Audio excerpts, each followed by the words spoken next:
Today I'm going to be reviewing the Mizuno MX Sonic G3 suit. So this is one of the budget versions of Mizuno's lineup, and it's actually only around £100 from eBay, which is where you typically get Mizuno's from, as they have to be imported from Japan.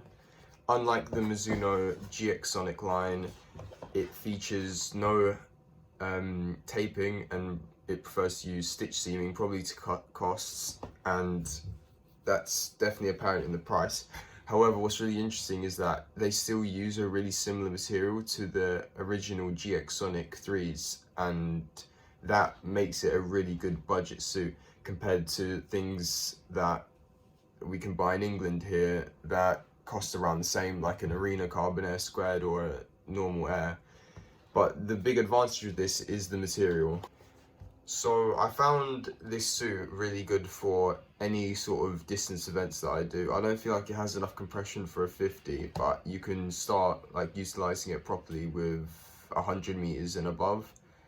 And as a 200-meter swimmer mainly, I feel like this suit is better than all the ones, or not all, but most of the suits that get sold at meets and different competitions.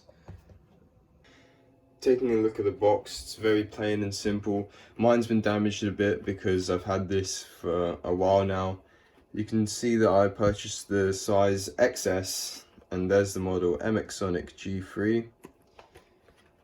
The box is fine, and after shipping nothing will get damaged inside. Here's a bunch of Japanese that we can't read, but there's a size chart here, but I'm not sure how useful that'll be.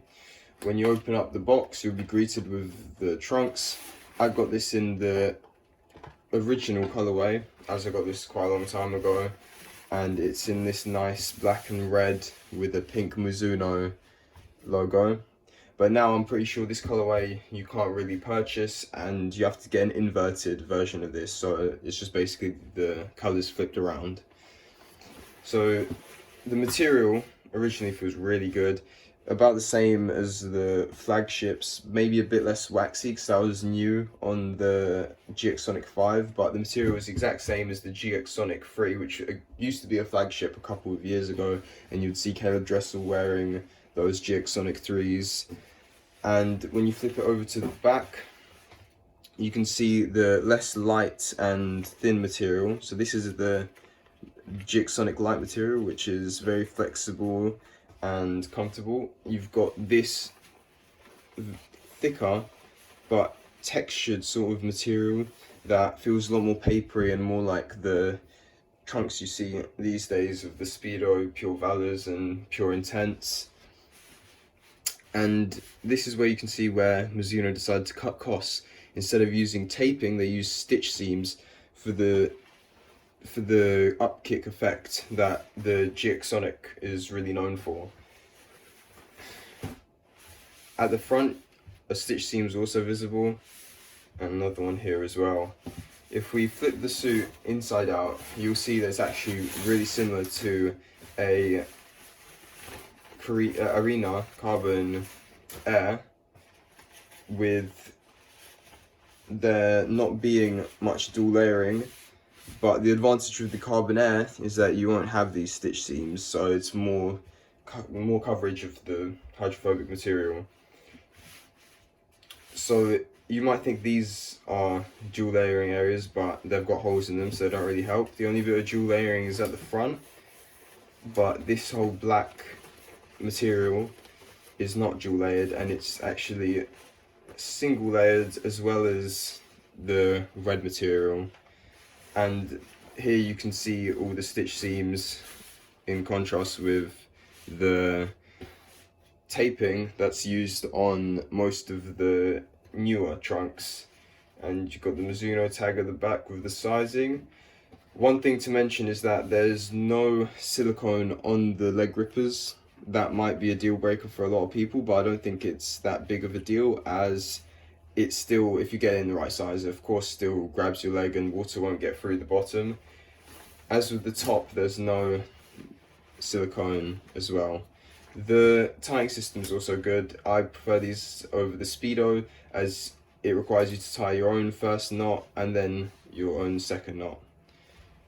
So with Speedos, there's already a first knot done, which I don't feel is as secure, but it still gets the job done. Flipping it back to see more of the colorway. The pink Mizuno logo is a really cool feature in my opinion, and the material was actually surprisingly good for the price point. The only trunk that can compare is probably the Carbon Air Squared, but I would probably prefer these just because of the Mizuno material. One other thing I want to mention with every single Mizuno, Speedo and I know TYR always have two options, either high or low waisted. These trunks are high waisted if you get it in the right size, but now after obviously I've worn them for a while, my legs have grown, these have gotten a bit lower waisted, but expect all Mizunos to go about an inch underneath your belly button, unlike some Speedos that I'm sure cover, but just let your cuts show. So it's, all the other ones are pretty low compared to these, but that's the same in all Mizunos. You can't really choose between a high or low waisted, but I feel like high waisted is more coverage and it's better anyway, just because you get that extra, if the suit actually has dual layering, you'll get a bit more out of it, so there's a bit more area for it to actually lift your hips. But with this suit, that's about it. I don't know if I would recommend this over a Arena Carbon Air or Carbon Air Squared, especially if you can find those for around 120, 130, because obviously this takes a while to ship and maybe it's more convenient for you to get those. But if you want a suit to check your size in Mizuno, then I would definitely recommend getting this and then going a size up if you want a more compressive model like a flagship GX Sonic 5 MR or ST or the new Neo lines. I'm not sure about the Neo lines for the sizing, but I know for personally an MR I went up a size because it was obviously a lot more compressing. In conclusion, the only real competitor to this suit would probably be a Carbon Air or Carbon Air Squared, depending on how much you can get them for, but since release they've been getting a lot cheaper, especially the Carbon Airs. I've seen them go for 80 if the people at the meets need to get them out of stock. So I would definitely recommend this suit if you want to try a Mizuno or know what the material feels like, but there might be better options. That'll be it for the review, but if you want to see anything else, just leave a comment and I'll be sure to consider it. I will hopefully be soon looking at that book and talking about it, because I have been reading it for a while and I hope it all helps you. Thank you for watching.